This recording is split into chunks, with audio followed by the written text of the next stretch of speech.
Hidayah bisa datang kepada siapa saja, kapan saja, dan melalui apa saja, atas kehendak Allah Subhanahu wa Ta'ala. Seperti kisah yang dialami Natalia Iriani ini. Ia mendapatkan hidayah berawal dari keraguannya pada keyakinan yang dianutnya saat itu. Wanita cantik asal Malang, Jawa Timur bernama Natalia Iriani ini menceritakan kisah perjalanannya untuk memeluk agama Islam. Natalia mengaku berasal dari keluarga Kristen yang taat. Orang tuanya adalah manajer LSM gereja yang bertugas memberikan pelayanan ke gereja-gereja di Indonesia. Tapi keraguan dan kegelisahan hatinya ketika berusaha mencari kebenaran dari kitab suci yang selama ini diyakininya justru mengantarkannya memeluk Islam. Dulu saya masuk Islam bukan karena Al-Quran, tetapi karena Alkitab. Saya nggak pernah baca buku tentang Islam juga. Nggak pernah nonton acara-acara Islam atau ceramah-ceramah ustadz, apalagi tentang perbandingan agama. Itu nggak pernah belajar, ujarnya. Natalia bahkan mengaku bahwa, awalnya dia tidak suka pada Islam. Mendengar azan saja membuat hatinya terasa kurang nyaman. Dia akan langsung mematikan televisi ketika secara tidak sengaja menjumpai tayangan azan atau ceramah keagamaan Islam. Dahulu, Natalia berusaha sebisa mungkin untuk menghindari hal-hal yang berhubungan dengan Islam. Orang tuanya juga kala itu cenderung mengamini stigma bahwa Islam bukanlah agama yang benar. Bahkan, keluarga juga wanti-wanti saya untuk jangan jadi seperti kakak saya yang dekat dengan orang Islam, menikah, dan menjadi mualaf, ujar dia. Ibunya, yang dahulu sebenarnya seorang muslimah, ikut memeluk agama sang ayah. Namun, Natalia tidak dapat membohongi dirinya sendiri. Semakin dia mempelajari kitab suci agamanya yang dulu, semakin dia merasa ragu terhadap apa yang diajarkan orang-orang di sekitarnya selama ini. Natalia sebenarnya telah merasakan keraguan batin tentang kepercayaan yang dipeluknya. Krisis itu dialaminya setidaknya sejak duduk di bangku sekolah. Dahulu, Natalia sangat menggemari kisah-kisah tentang Nabi Isa. Keimanannya bahkan semakin kuat. Karena sering melihat ayahnya melayani masyarakat dengan sepenuh hati. Akan tetapi, semakin dia mendalami cerita tentang Nabi berjuluk Al-Masih itu, semakin dia merasa ragu dengan agamanya kala itu. Ketika itu, Natalia memiliki beberapa teman Muslim.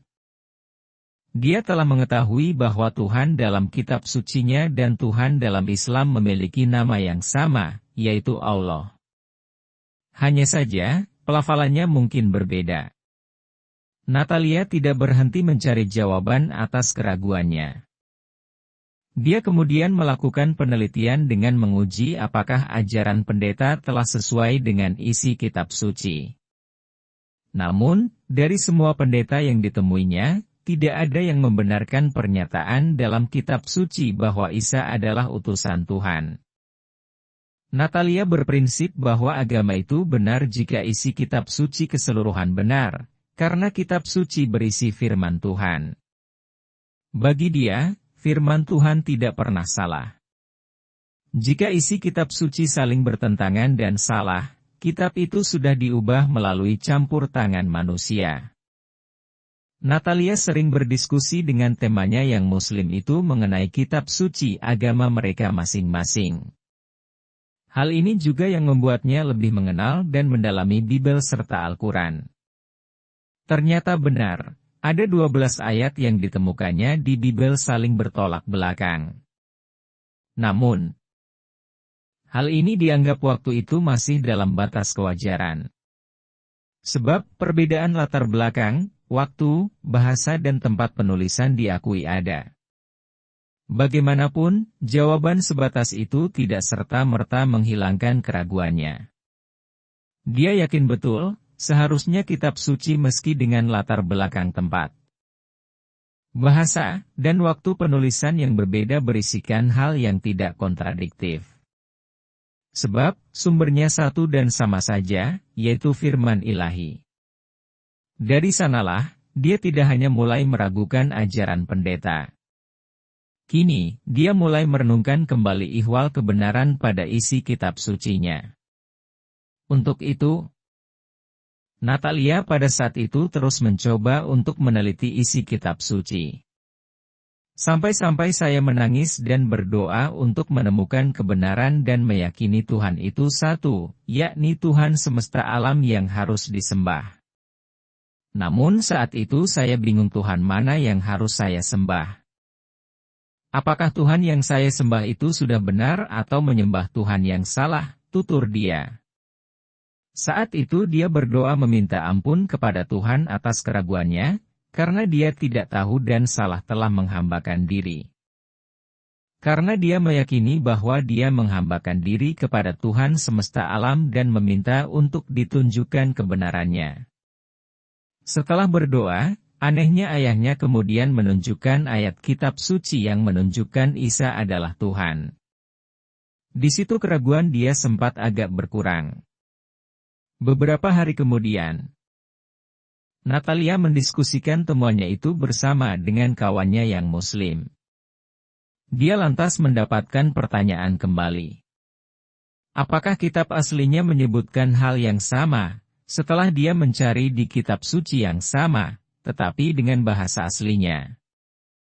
Ternyata Nabi Isa ditegaskan tidaklah mengaku sebagai Tuhan.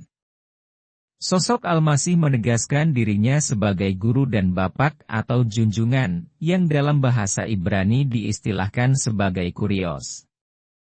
Keraguan dan sikap kritis yang dimiliki wanita cantik ini terus membawa dirinya untuk meneliti dan mendalami isi dari Alkitab. Semakin mendalami isi Alkitab, ia akhirnya menemukan hal yang membuatnya tercengang, yaitu bahwa Tuhan ternyata Esa. Natalia tentu bukanlah orang yang tak paham dengan agamanya di masa lalu. Perang batin dan keberanian dari sikap kritis itu kemudian membawa kekuatan dan keyakinan baru untuk menyebut dua kalimat syahadat, saat usianya dewasa. Padahal, rasa penasaran tentang Tuhan yang Esa itu sudah muncul sejak kecil. Dari upaya itu, wanita cantik ini meyakini bahwa ia tidak menemukan dalam tuntunan sebuah Alkitab yang menyebutkan Yesus adalah Tuhan, atau definisi sembahlah aku. Akhirnya, hatinya mulai mantap. Dia telah menyadari betul, kebenaran datang dari Islam yang secara tegas menyatakan Nabi Isa hanyalah utusannya, tidak pernah mengaku sebagai Tuhan.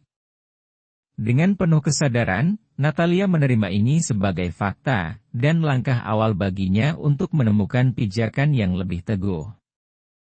Kepada temannya yang Muslim itu, Natalia menyampaikan niatnya ingin menjadi seorang Muslim. Betapa gembira temannya itu saat mendengarkan curahan hati Natalia. Termasuk ketika dikatakannya bahwa tidak ada satupun ayat dalam kitab sucinya dahulu yang menyebutkan Nabi Isa sebagai Tuhan. Padahal, lagi-lagi dirinya berkata gamblang, kitab suci seharusnya 100% benar, tidak saling kontradiktif dalam isinya. Untuk itulah, lanjut Natalia, dirinya mengakui kebenaran Al-Quran. Dan dia ingin menjadi umat Nabi Muhammad. Dengan ditemani temanya itu, dia mendatangi kantor Majelis Ulama Indonesia Malang, Jawa Timur. Di hadapan para ustadz dan ulama setempat, Natalia menyatakan ingin memeluk Islam. Mereka pun membimbingnya dalam mengucapkan dua kalimat syahadat. Sesudah itu, hati Natalia bagaikan lepas dari beban berat. Dia merasa lega dan sangat bersyukur karenanya.